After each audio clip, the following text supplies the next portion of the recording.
Hello.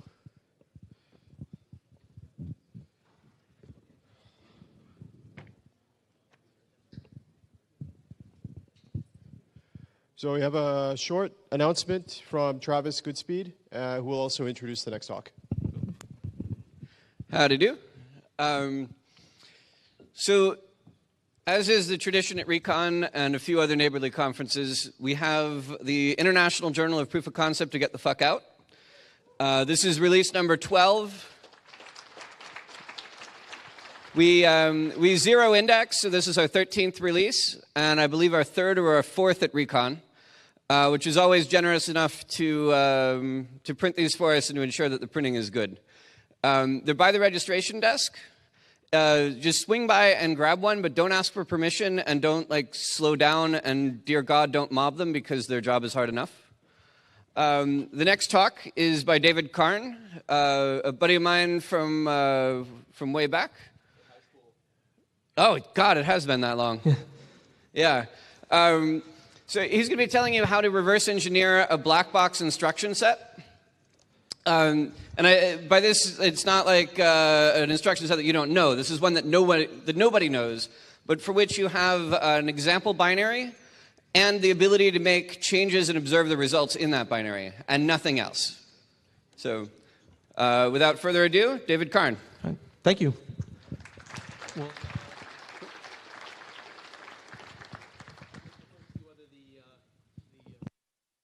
There. I'm on VGA right now. The HDMI wasn't detecting.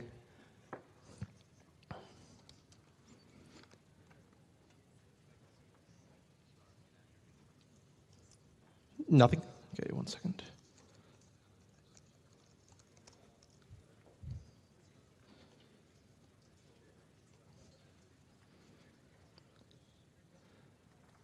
All right, well, let's see if I can get it not mirrored. Otherwise, I won't have my speaker notes, and that won't go so well. There we go.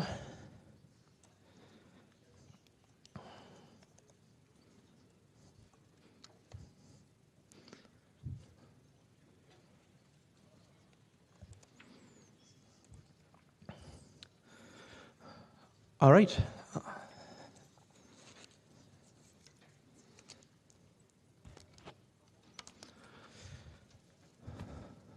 All right, so as Travis most kindly introduced, my name is David Carne. The talk I'm doing is reverse engineering instruction encodings from raw binaries. And this talk came about because I was doing some hardware reverse engineering on a custom core, and a number of my software reverser friends were asking about how does one approach a problem like this. And so I don't have any, fancy, awesome software release for you today, although I will be putting the disassembler and assembler that I'm talking about here up online, but it's not that cool. The target isn't that cool. And all the techniques that I'm going to be talking about are relatively well known, but a lot of people apparently haven't seen them before, so hence the talk. In fact, they're so well known that on Monday I was telling some friends on IRC about the talk I was going to be doing, and they said, hey, didn't someone do something just like this at REcon 2012? And much to my dismay, it turns out they did. So I'm going to begin with a citation to Chernov and Trozina with REcon 2012, Reverse Engineering of Binary Programs for Custom Virtual Machines. And while I'm on the subject of citations, I'll also mention FX of Pheno Elite, building custom disassemblers, which was presented at 27C3 for reversing engineering Step 7 stuff. But my focus, as opposed to those two, is going to be more on microcontrollers and low-level systems, things that are directly coupled to the hardware, and where they were built for custom reasons because they needed custom hardware functionality as opposed to trying to deter analysis or to have a custom bytecode. And life's a little bit different down at those low levels. You find interesting things that you don't find in standard VMs. And in particular, this target that we're going to be looking at today is not really amenable to a lot of automated analysis techniques or wide statistical techniques. The plain text or image size that we have is just so small, and the fact that it's a mix of code and data tends to really reduce the signal-to-noise ratio for any kind of bulk statistical or bulk guess and test automated method. So today's example, I'm going to talk about a couple techniques. The first of which is cheating, because there's no point in reverse engineering an entire custom core just to find out you've discovered the 8051. Second is using a firmware structure to your advantage. And then I'll touch briefly on static techniques and then followed by some dynamic techniques. And I've only got a 30-minute slot, so I'm going to be moving really, really fast and covering this at a very high level. If you want to know more details, please pigeonhole me after or at lunch or something like that. And Chernov and Trozina covered the static techniques very well, so I'm going to just sort of cover one example of recovering code flow from that. So today's example is the ADF 7242, and that's an RF transceiver IC. It's made by Analog Devices, and the family includes sort of multiple variants for different frequency bands. And inside of it is a custom core that interacts directly with the RF hardware, and it's interesting for some reasons I'll talk about later. But first I should mention that reversing this has no particular importance in the security scheme of things at all. So I'm not claiming this is an important security finding by being able to reverse engineer or break this. The only point of interest for going after this thing is I originally started on it because Mike Ryan was interested in using this for a better Zigbee sniffer. And it's interesting because it can be interfaced with a computer with only a low-cost SPI cable, like any FTDI cable that you might have laying around. And since you can execute firmware on the chip, you can do real-time operations like real-time selective jamming or real-time channel hopping to follow a channel hopping transmitter without having to deal with and compensate for USB latency. And of course, finally, it's interesting because it exists. It's and a binary out there that's in a custom instruction set is sort of reverser bait. So as part of this project, I created a disassembler assembler for the ADF 7242 and the similar families, and I'll post it later for anyone that wants it, if there is anyone. So the first hint we have from the datasheet is that the radio control and packet management of the part are realized through the use of an 8-bit custom processor and embedded ROM. And this is about all the information we have about it. That there's a packet manager with a processor, that it addresses 2 memory spaces, which is a program RAM and ROM in one memory space, and a bunch of data for various uses in the other. So that brings us to technique 1, which is cheating. And as a rule of thumb, until proven otherwise, a custom core isn't custom. Most of the time, it usually just ends up being an 8051, a Tensilica Extensa core, or a Synopsys ARC series core. And the Extensa and ARC cores are really commonly found because they allow a processor designer to sort of check a bunch of options and have a core created for you that you can synthesize in your product and get a tool chain that knows how to use it. They support adding custom instructions as well, but they're based around a common core that, Hexrays has a assembler for some of it, I believe. There's definitely disassemblers out there for some of those, and those serve as a starting point for 99% of what you'll need. And of course, you have your friends binwalk-A, which can sometimes identify an architecture for you if you're lucky. Strings is great, datasheet press material. Don't neglect this stuff before you dive right into the fun technical work. And it is, as an example of why strings is better than one might think, there was a DSP that I was looking at once upon a time that was effectively a black box. This chip, you just gave it a blob that the manufacturer said you had to.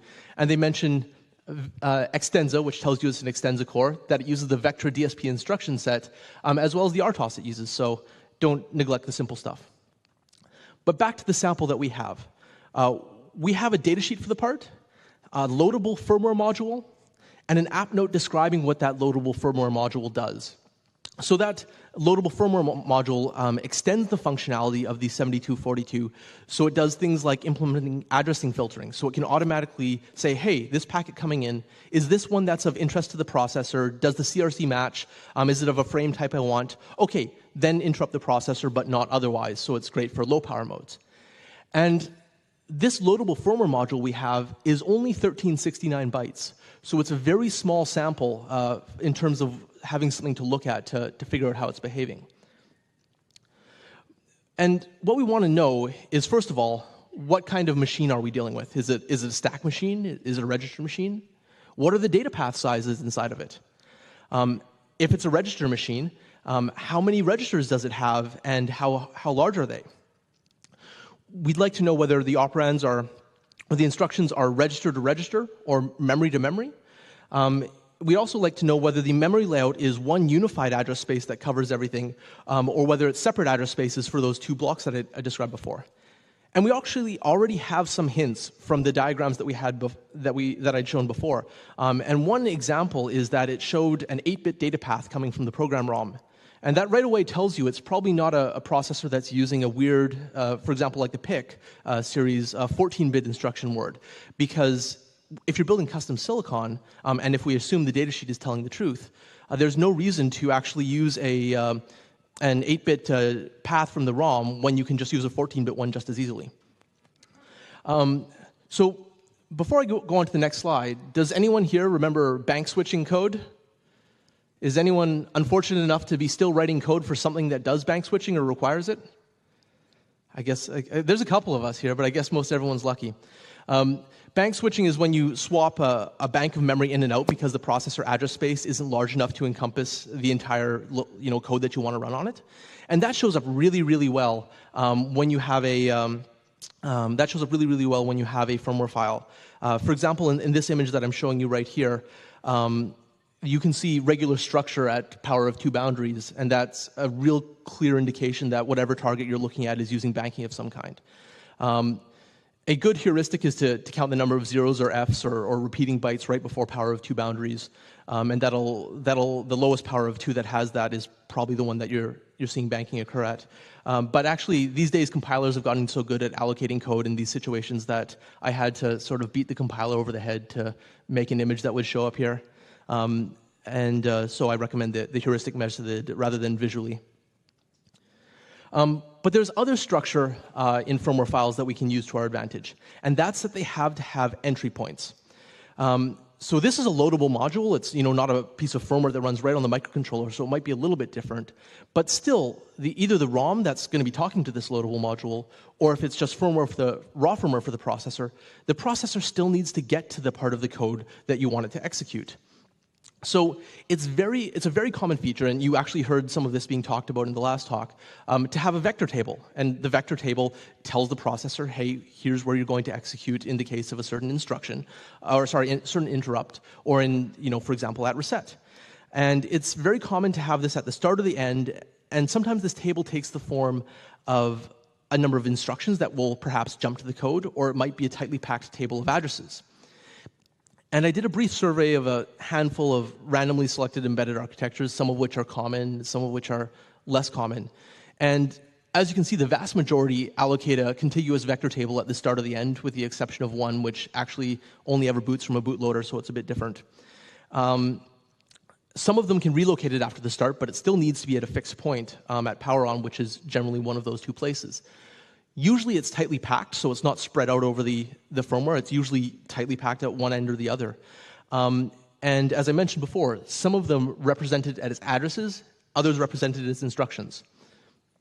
And if we go back to our sample, and this is the first time I've showed you the actual sample we had, well, what do we see right at the start of the file?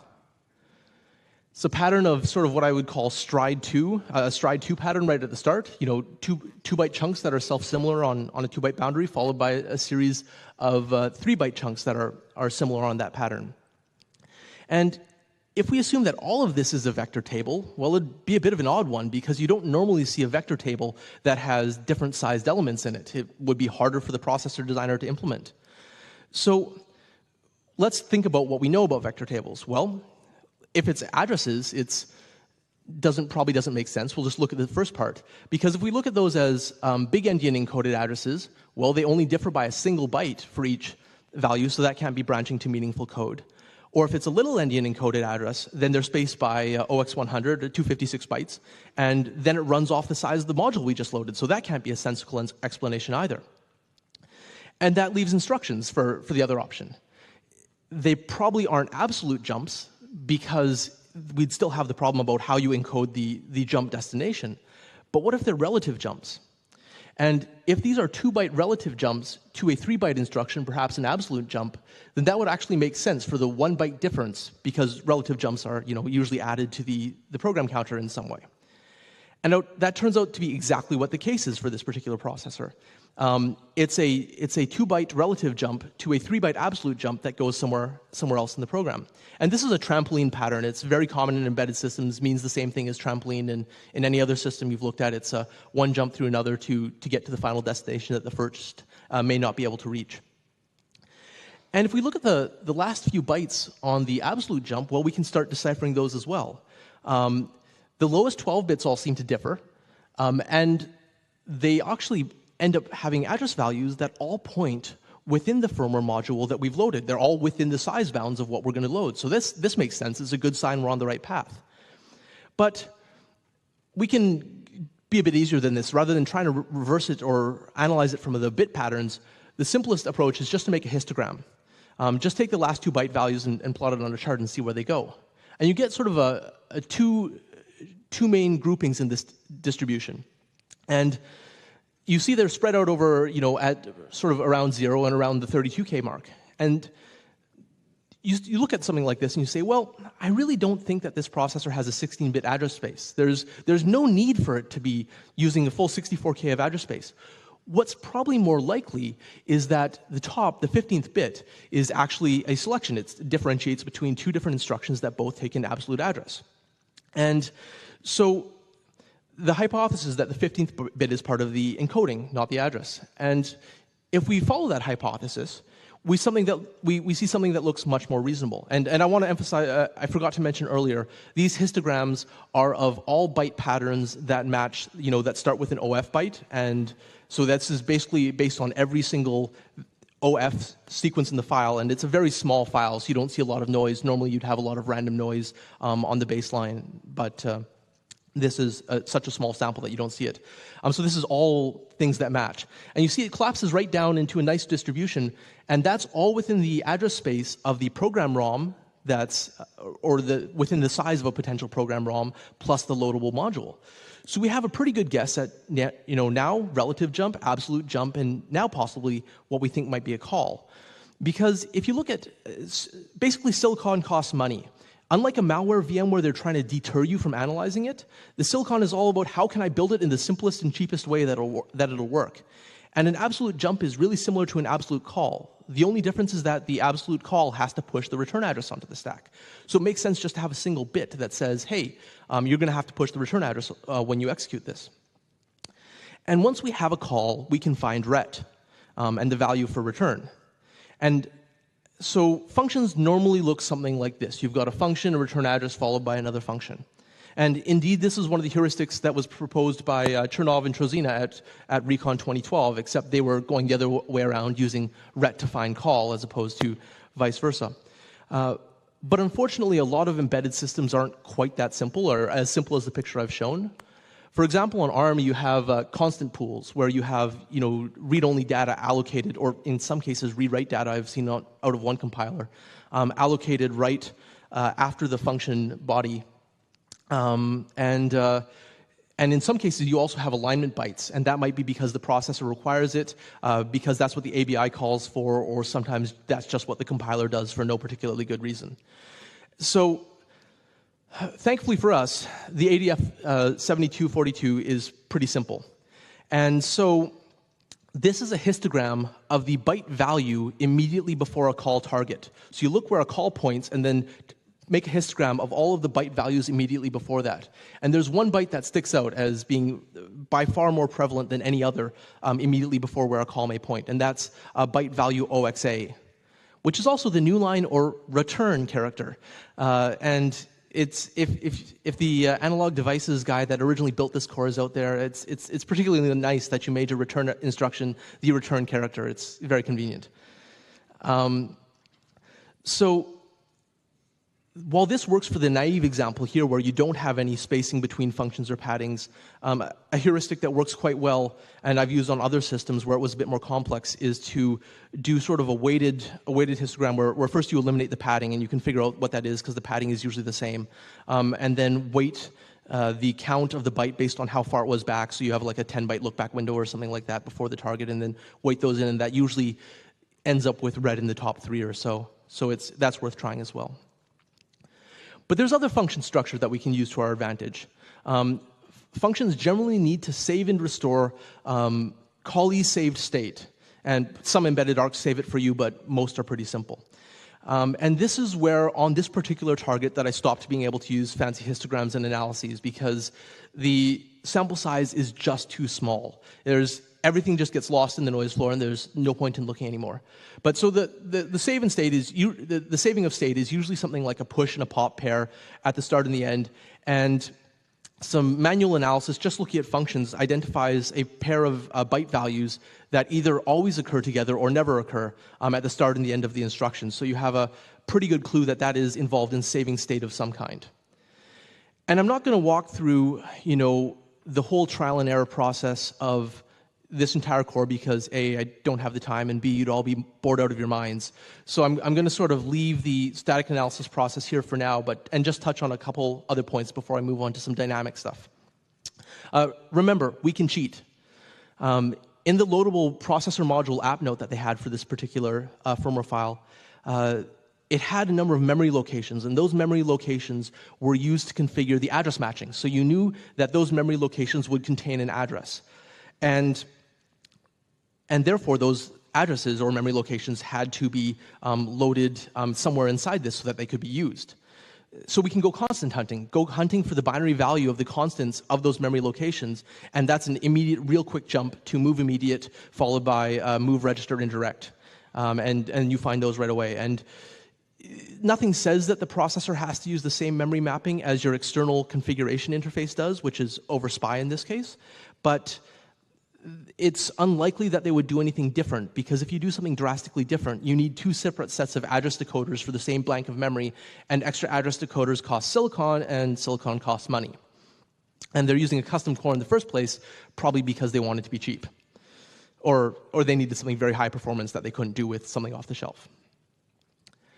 So this is the end of what I'll talk about for static methods, but using similar guess and check and validate mechanisms as I described before got us conditional jumps, conditional relative jumps and always relative jumps, absolute call, absolute jump, return, as well as move immediate, register-to-register transfers, register indirect memory read and write, as well as some ALU operations, which would be add, subtract, compare, bit test, bit clear. And all that came out through sort of guess and check style methodologies. So remember, when you're doing this kind of thing, is that code is sane. Values shouldn't be written to a register and then promptly overwritten. The ALU and registers shouldn't behave in one way for the vast majority of instructions and then differently for one instruction alone. There shouldn't be a huge number of distinct encodings for the same operation that you think is occurring. And values shouldn't be presumed to teleport between registers or from registers to memory or vice versa. Ironically, the ADF 7242 breaks 3 out of those 4 rules, so you can't take them as a hard and fast rule, because this core is very tightly coupled to some hardware around it. But those are some general rules of thumb you can use to figure out if you're on the right track. And in fact, while I was putting this deck together, I was reminded of an attempt to decipher linear A. And linear A is a as yet undeciphered ancient Greek script that was used for writing down their spoken language. And a reviewer of one proposed translation remarked that the quality of a new translation could be judged by how many, or rather how few, new gods hitherto unknown to history that the translation proposes. And I think the same can be said for binary analysis, except replace gods with nops. If you've got 5 or 6 different things that you think are probably a nop, because you can't figure out what else they might be, you're probably on the wrong path. So this is our particular all you need for a test bench. This is all you need. I've put the DigiKey parts up there if you want it, but you can find them both on Mouse or any other distributor. All you need is an FTDI cable and the little dev board you can get. So it's really easy to hook up to your computer. I've actually got it with me today. If anyone wants to see it after the talk, just come bug me. And as an aside, dumping the internal ROM on this was really, really easy. So this is the documented command set of the SPI interface that you use to interface with the processor. And I sort of wonder what this undocumented area of the command set was, if anyone has any guesses about what that might get one access to. It was very easy to dump the ROM, suffice to say. So moving on to dynamic methods, and I'm going to have to move really fast because I think everyone wants to go for lunch in 6 minutes, and I know I won't keep you through that. It's basically make yourself an oracle and then proceed to query it until you learn all sorts of interesting things. A processor has state, and this is an example of the state that I knew about at the point I stopped my static reversing of it. I had 3 registers of various sizes. I, of course, knew the instruction pointer and the RAM. And when you execute some instruction on the processor, well, obviously something happens to the state. Otherwise, it wouldn't be a very useful instruction. So observing this would be trivial if we had a debugger, because you could just single-step it and then dump all the values. But in this case, we don't even know if a debugger exists, and if it does exist, we don't know how to use it. So the goal for a test bench to try and go after these things is to set up as much state as possible on the core using the instructions we already know about, which is move immediate, run an instruction that we don't know what it does, collect all the state that we can, and then compare it to see, compare it against our model of what that instruction should have done. Excuse me. And for the ADF 7242, this looks like just generating a test bench program, compiling it on the host with a little assembler, uploading and running that test bench on the hardware, and that test bench sets up the state with the move immediate instructions, as I said. And then the test bench writes the state to that RAM window that I discussed very briefly because I'm moving pretty quick in this 30 minutes. Writes that state, the host reads it back, and then compares it. And one challenge that you have, especially when you only know a little bit about the processor, is that it can be very hard to retrieve some state without clobbering others. For example, I had found that the processor had a condition flags register because I saw some things working with it, moving nibbles there that were then tested and branched upon. And I knew how to read the condition flags register, but to do so would clobber a register. And similarly, saving that register would trash the condition flags register, so I couldn't get both at the same time. And it's obviously a simple solution to that is just to make two test benches, one that gathers one part of the state, and one that gathers the other, and then put it back together in software so you can see the entire state that changed. And when you run a test bench step like that, you then have to characterize the output. The first output is no effect, and that can be that you're actually a NOP, but really when you see a whole bunch of things that have no state, it probably means that there is some state that you don't know about. There's something that you haven't realized is in there yet that's actually being changed. Sometimes it's a constant effect, and the most simple of that is a move immediate or a clear instruction. But it also could be unset or unchanged input state. If there's input state that you're not setting up ahead of time and it's always remaining constant under your test bench runs, then that would also appear to be a constant instruction. There's deterministic effects, for example, an ALU operation where you add 2 input registers that you control and you can predict what the output value will be. There are non-deterministic effects, which only appear non-deterministic because hardware usually is deterministic. So unless you think for a good reason that there's RD-RAND or RDTSC equivalents down in your particular target, it probably means there's input state that you're not controlling yet. And finally is a crash condition, and that means that you've either found a new piece of control flow that you don't know what it's doing, or you found an instruction that's either unimplemented that results in a processor hang, or you found something weird. And I'll talk about one of the weird things in this chip that I came across in a little bit. And I strongly recommend building a validation test suite, and that's model each instruction, and then what you do is you have the test suite run such that it compares the execution of the model versus the execution in the hardware. And you should run each test with multiple random input vectors and make sure that you're always predicting the correct output. And something that's really important to do is make sure that you're not trying to predict the entire state, just predict the differentials. So that as you discover new state over time that you don't necessarily know about at the beginning, then you can just rerun the entire test bench with that new state being set up to something random and see if your predictions still hold. For example, that would allow you to detect the difference between an add and an add-C. Initially, you might think they're both add operands, but if there's a carry bit that you don't know to set and you find it later on, then rerunning the test bench will identify, hey, I missed something there, and I should go back and check it. So I'll talk a little bit about the weird and wonderful things I found there. I think I'm down to 1 minute, so I'm going to get through this real quick. It ends up having two separate address spaces. Program memory is addressed with a 13-bit program counter, and data is addressed with an 11-bit data. So the RAM for data storage is an 11-bit address bus. Internally, it has these registers, and these are the ones I know about so far. And I'm fairly certain those are most of them, but you never know with this kind of system.